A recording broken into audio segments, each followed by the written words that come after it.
Tacloban City sa Leyte, may inihanda ng temporary classrooms para sa mga estudyanteng magbabalik eskwela ngayong araw.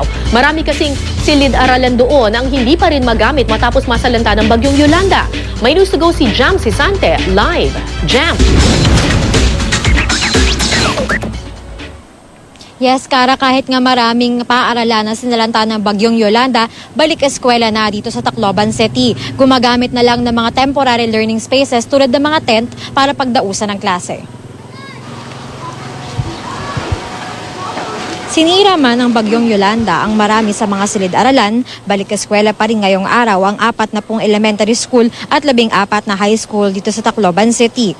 Ayon kay Dr. Gorgonio Diaz, pinuno ng Education Task Force ng lokal na pamahalaan, binigyan nila ng instructions ang mga paaralan na gumamit muna ng temporary learning spaces tulad ng mga tent at mga silid-aralan na hindi naman wasak na wasak.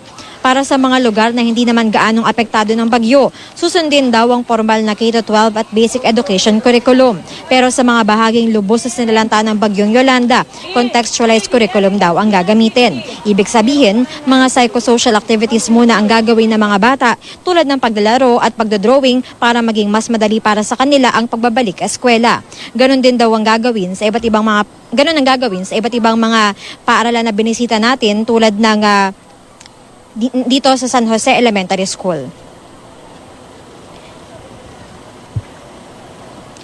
Kara, yung mga local officials ng Tacloban City bumibisita sa iba't ibang paaralan dito para tignan yung kung paano sinasagawa yung unang araw ng class opening. Kara.